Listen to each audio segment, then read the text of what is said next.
everyone! Good morning! Maupay nga aga ay yung tanan. So, ayan. This morning is another journey in my life. So, ayan. Yan ang aga. Malakat na naman kami, guys. So, ayan. Diri kami na himumutan din ni Habalay. Adlaw-adlaw kami nalakat. So, ayan. Katapos ko magkape, maram ka mo hinaga. Nagkakape nga ni ako, diri ko ito nauubos ita kape kay ano guys.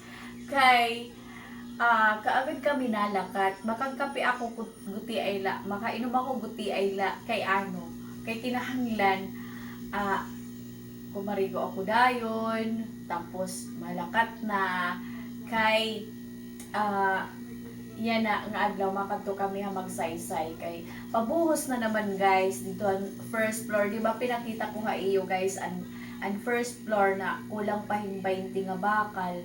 Yan na, i-deliver itong bakal tapos pambubutang na dito ang gilid guys kay waray pa kasi ato pangutang. Yan, banda gadto yung butangan nga guys.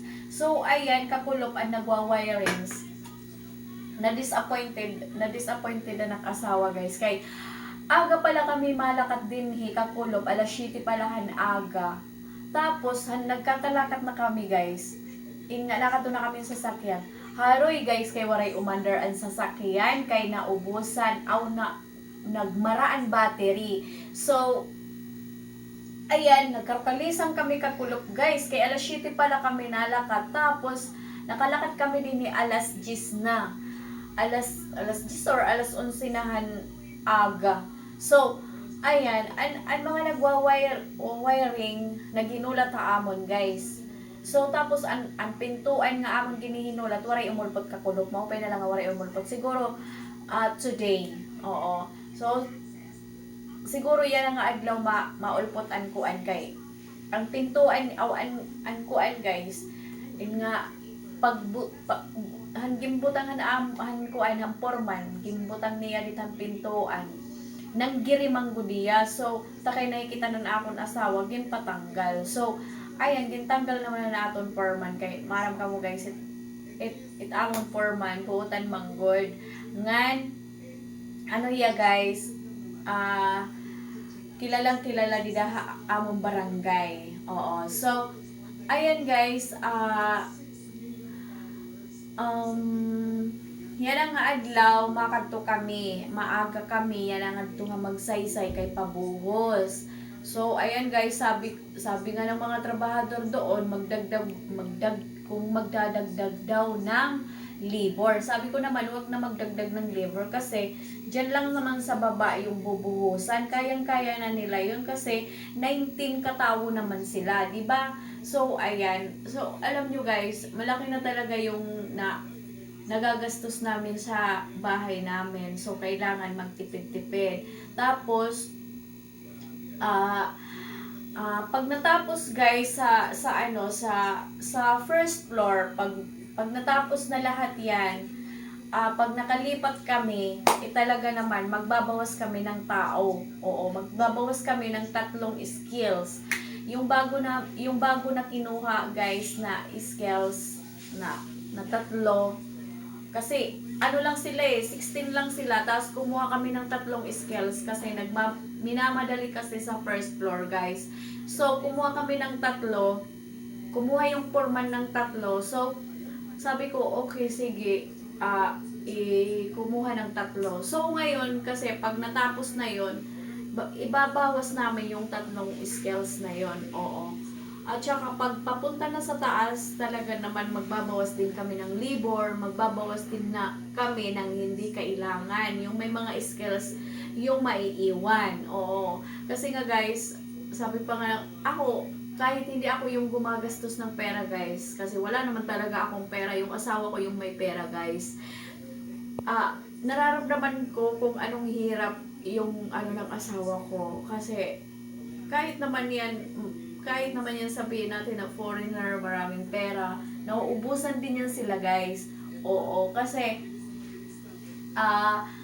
ayan, so magbabawas talaga kami guys. Oo, magbabawas kami ng So baka mag-meeting kami mamaya with my husband and my foreman para sabihin ko na ano, kasi yung asawa ko sinabi niya sa akin na kailangan magbawas kami ng ano, kasi marami yung ano, yung workers, 19. Oo, 19 yung workers.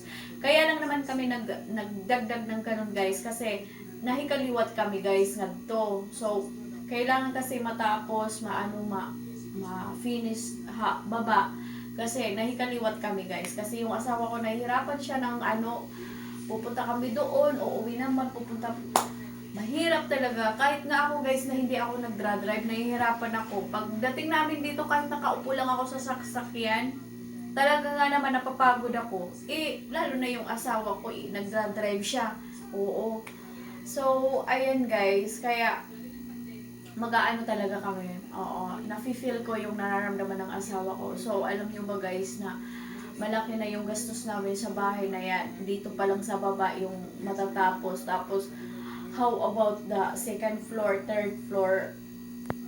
Super napakalaki na ng pera na inilalabas namin. Oo. So, kahapon birthday ng asawa ko, pero sabi ko sa asawa ko, maghahanda sana kami kahapon linggo. Ikaso nga lang guys, dahil sa hindi namin inaasahan, nagplano kami ng asawa ko Monday.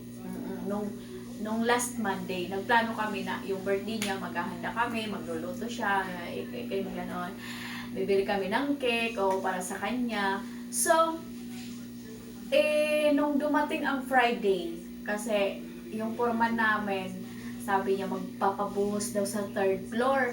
So, ayan, nag-change yung plan. Oo, iniba namin yung plano. Hindi na siya, sabi niya, hindi na ako magluluto, sabi niya, hindi na daw siya maghanda sa kanyang birthday. So, yung pera na gagamitin para panghanda niya, igagamit na lang daw sa pagkain ng tao. So, ayun guys, super. Kahapon, merong pumunta dyan sa akin guys, taga San Antonio, si Angelo, kasi nga guys, nag-complain siya guys about the salary. Oo, kay an ako na ibawas manggod sa bali niya is nag-double, kasi guys, alam niyo naman itong mata ko, minsan hindi ako nakakakita ng maayos, lalo na kailangan nakaganon ako. So, nakikita ko siya ng maayos kapag nakaganon ako. Pag nakaganyan naman, hindi guys. Hindi ko nakikita talaga yung mga number, liter, di ko yan nakikita. So, nagkamali ako doon guys. So, kaya kahapon bumalik siya doon.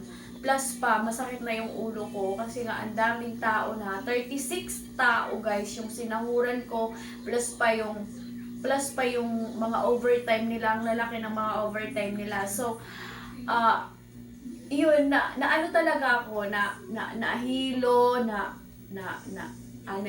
nalito, oo. So, kahapon, may pumunta dyan yung isa kong trabahador, tapos kulang ako in 500 guys. Sabi ko nga, thank you na hindi mo winala yung reset, kasi guys, kaya ako, kapag nagpapasahod ako guys, mayroon silang sobre, tapos inilalagay ko lahat doon, yung utang nila, yung bali nila, oo. So, kaya naka-record yan doon, tapos kung magkano yung nasinahod nila, kaya nalalaman ko kung mali ako, mali yung pagkwenta ko. Pero pag once na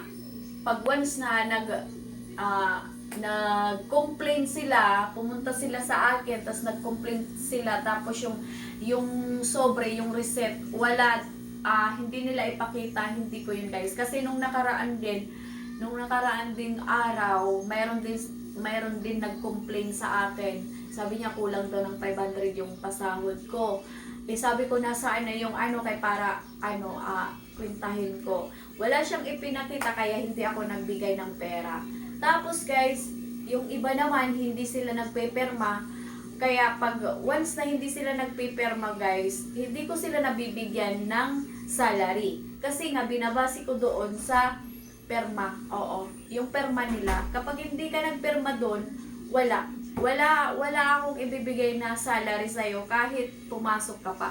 Kasi yung binabase ko doon, yung perma. Oo, yung perma.